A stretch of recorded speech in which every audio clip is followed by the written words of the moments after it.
കണക്കിന് അംബിയാ മുർസലുകളുടെ പാദസ്പർശനമേറ്റ് അനുഗ്രഹീതമായ സ്ഥലം. 71 വർഷങ്ങൾക്ക് മുമ്പ് ഉടുതുണിക്ക് മറുതുണിയില്ലാതെ അലഞ്ഞു നടന്ന ഇസ്രായേൽ ജനതയ്ക്ക് മറ്റു ഒരു രാജ്യവും അഭയം നൽകാതിരുന്നപ്പോൾ ഫലസ്തീൻ എന്ന കുഞ്ഞു രാജ്യം അവർക്ക് അഭയം നൽകി.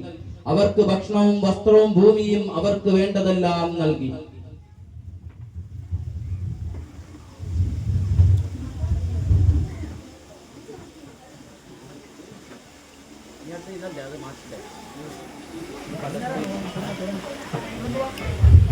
ഫലസ്തീൻ ഇന്ന് ചതിയും വഞ്ചനയും പൂർവികകാലം മുതൽ രക്തത്തിൽ അലിഞ്ഞു ചേർന്ന ജൂതന്മാർ, പാവം ഫലസ്തീനികളുടെ ഭക്ഷണം കഴിച്ചു വളർന്ന ജൂതന്മാർ അവരുടെ വീടുകളിൽ നിന്നും സ്വത്ത് സമ്പാദ്യങ്ങളിൽ നിന്നും മാറ്റിപ്പുറത്താക്കി. പിന്നീട് ലോകം കണ്ടത് കൊടും ക്രൂരതയുടെയും അക്രമത്തിന്റെയും വഞ്ചനയുടെയും നീണ്ട കഥയാണ്. ലക്ഷക്കണക്കിന് ഫലസ്തീനികളെ കൊന്നൊടുക്കി, ലക്ഷക്കണക്കിന് ഫലസ്തീനികളെ അംഗവൈകല്യമുള്ളവരാക്കി, 10,000-കണക്കിന് കുഞ്ഞുങ്ങളെ കൊന്നൊടുക്കി, അവരുടെ വീടുകളും സ്വത്തുക്കളും സ്ഥാപനങ്ങളും കൊള്ളയടിച്ചു, ബോംബിട്ട് തകർത്ത് തരിപ്പണമാക്കി. ഈ ആധുനിക ലോകത്ത് പട്ടിണിക്കിട്ട് മനുഷ്യരെ കൊന്നൊടുക്കുന്നത് നാം കണ്ടു.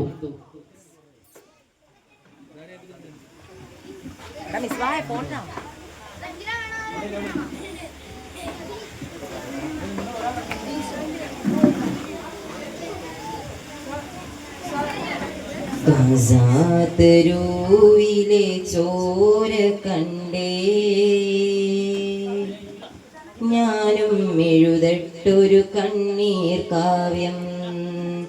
പിഞ്ചോമന മക്കളെ ചോരയ്ക്കായി ദാഹിച്ചലയുന്ന ചെന്നായ്ക്കൂട്ടം.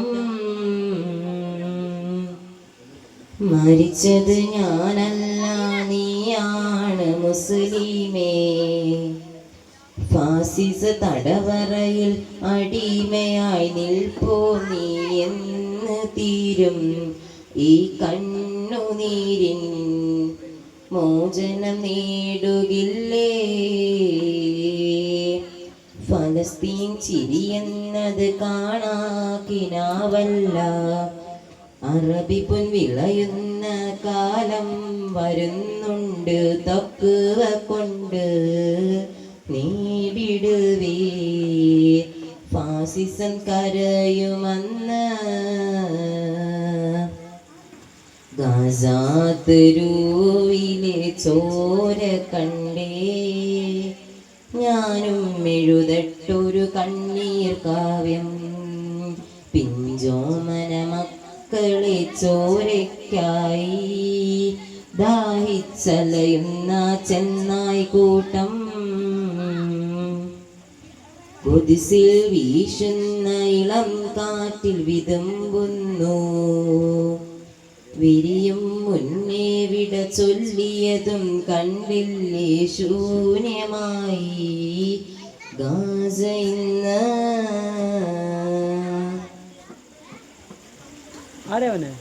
ഗസാതരൂവും ചിരി തൂകുന്നുണ്ട്, പറുദീസ കണ്ട മതിപ്പെന്നുണ്ട്. പിഞ്ചോമന മക്കളെ വരവേൽക്കാനായി ജന്നത്തിൻ പൂന്തോട്ടമൊരുങ്ങിയിട്ടുണ്ട്. ഗസാതരൂവിലെ ചോര കണ്ടേ ഞാനും എഴുതട്ടൊരു കണ്ണീർ കാവ്യം. പിഞ്ചോമന മക്കളെ ചോരയ്ക്കായി ദാഹിച്ചലയുന്ന ചെന്നായ്ക്കൂട്ടം.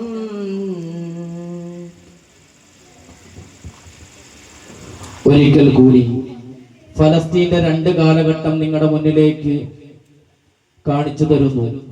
അള്ളാഹുവിന്റെ ഭൂമിയിൽ സ്വർഗീയ സാന്നിധ്യമുള്ള 3 ഇടങ്ങളിൽ ഒരിടം. സത്യവിശ്വാസികളുടെ ആദ്യത്തെ കിബില, ആയിരക്കണക്കിന് അംബിയാ മുർസലുകളുടെ പാദസ്പർശനമേറ്റ് അനുഗ്രഹീതമായ സ്ഥലം. 71 വർഷങ്ങൾക്ക് മുമ്പ് ഉടുതുണിക്ക് മറുതുണിയില്ലാതെ അലഞ്ഞു നടന്ന ഇസ്രായേൽ ജനതയ്ക്ക് മറ്റു ഒരു രാജ്യവും അഭയം നൽകാതിരുന്നപ്പോൾ ഫലസ്തീൻ എന്ന കുഞ്ഞു രാജ്യം അവർക്ക് അഭയം നൽകി, അവർക്ക് ഭക്ഷണവും വസ്ത്രവും ഭൂമിയും അവർക്ക് വേണ്ടതെല്ലാം നൽകി. എന്നാൽ ഫലസ്തീൻ ഇന്ന് ചതിയും വഞ്ചനയും പൂർവിക കാലം മുതൽ രക്തത്തിൽ അലിഞ്ഞു ചേർന്ന ജൂതന്മാർ, പാവം ഫലസ്തീനികളുടെ ഭക്ഷണം കഴിച്ചു വളർന്ന ജൂതന്മാർ അവരുടെ വീടുകളിൽ നിന്നും സ്വത്ത് സമ്പാദ്യങ്ങളിൽ നിന്നും ആട്ടിപ്പുറത്താക്കി. പിന്നീട് ലോകം കണ്ടത് കൊടും ക്രൂരതയുടെയും അക്രമത്തിന്റെയും വഞ്ചനയുടെയും നീണ്ട കഥയാണ്. ലക്ഷക്കണക്കിന് ഫലസ്തീനികളെ കൊന്നൊടുക്കി, ലക്ഷക്കണക്കിന് ഫലസ്തീനികളെ അംഗവൈകല്യമുള്ളവരാക്കി, 10,000-കണക്കിന് കുഞ്ഞുങ്ങളെ കൊന്നൊടുക്കി, അവരുടെ വീടുകളും സ്വത്തുക്കളും സ്ഥാപനങ്ങളും കൊള്ളയടിച്ച് ബോംബിട്ട് തകർത്ത് തരിപ്പണമാക്കി. ഈ ആധുനിക ലോകത്ത് പട്ടിണിക്കിട്ട് മനുഷ്യരെ കൊന്നൊടുക്കുന്നത് നാം കണ്ടു. ഫലസ്തീൻ നാളെ